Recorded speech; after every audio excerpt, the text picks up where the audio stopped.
wondering where I'm going and who I really am,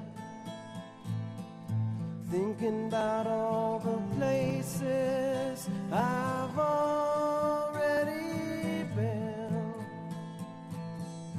looking for the answers and searching for the truth, wanting so bad to find them. Hello, my name is Wayne Harvey, and I'm a Vietnam veteran. I served in Vietnam in 1967 as an infantry soldier. The purpose of this video presentation is to share with anyone interested my perspective I had as a young man of 19 in Vietnam and my journey back to that country 30 years later. Hopefully, you will better understand how we Vietnam veterans felt during the war and how we're feeling now about Vietnam. Also, you will learn something about the history of Vietnam, its people, and its culture. I graduated from high school in June of 1966 and was drafted into the Army in October of 1966.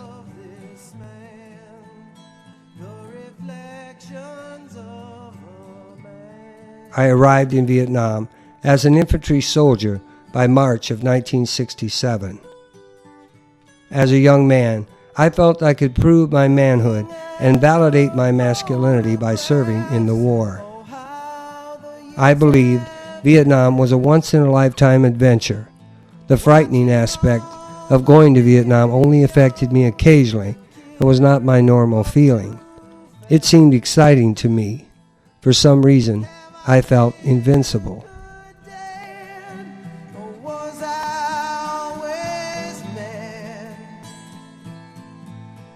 I also felt patriotic and honored to serve my country. Many of these feelings came from my youthful insecurities and a need to prove my approaching manhood. Poverty, the loss of my father at age 4, all contributed to my desire to participate in the war. I didn't know what I wanted to do after high school, and the military offered direction to me. The image in movies of soldiers were generally heroic and noble.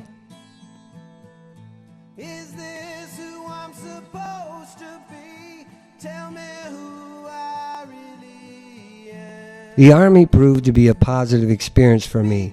Basic Army training introduced great discipline and order into my life. I was never in my life in better mental or physical condition. The camaraderie among soldiers was wonderful. The variety of guys I met in the service enlightened me greatly. The Army offered a great mixture of race, culture, and economic status among the recruits. I served my basic training at Fort Campbell, Kentucky, entering the Army in October of 1966. I was then sent to Fort Polk, Louisiana, for advanced infantry training. Fort Polk was known as Little Vietnam. My official military status was 11B-10 Small Arms Infantry. This new military training was also good for me, not just as a soldier, but also as an individual. I learned so many new things from the people around me.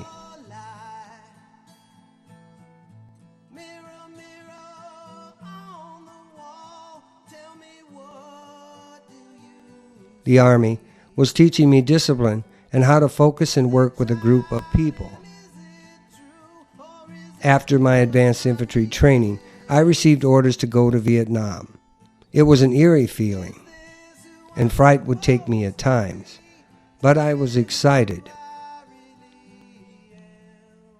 I was just excited to go to a foreign country, to leave my hometown and become a combat soldier. So in March of 1967, I was on a plane to Vietnam. I believe Americans, the government for military strategic reasons, and the common soldiers for the freedom and democracy of the Vietnamese people, fought the Vietnam War. When my life is over and it's come to the end, will I be left all alone?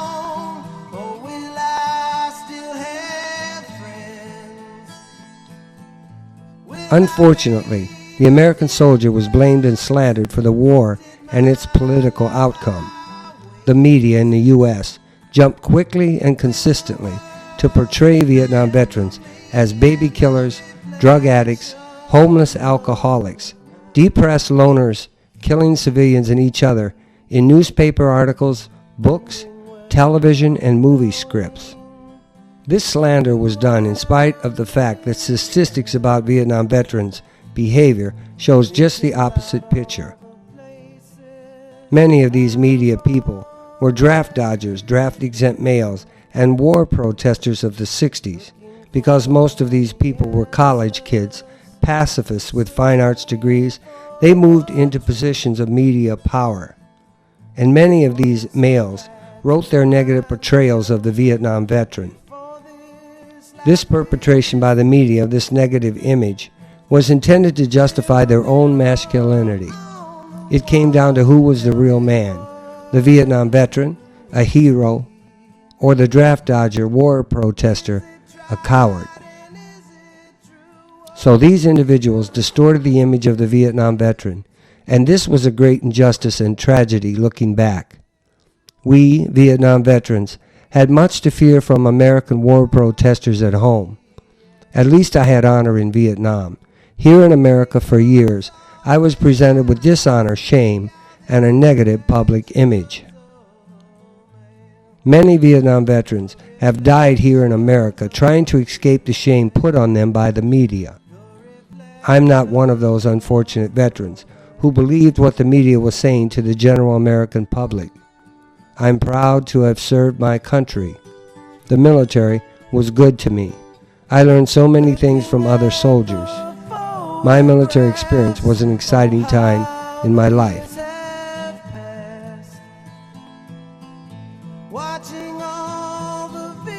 I wouldn't want to go through the Vietnam experience again, but I'm glad I had the experience.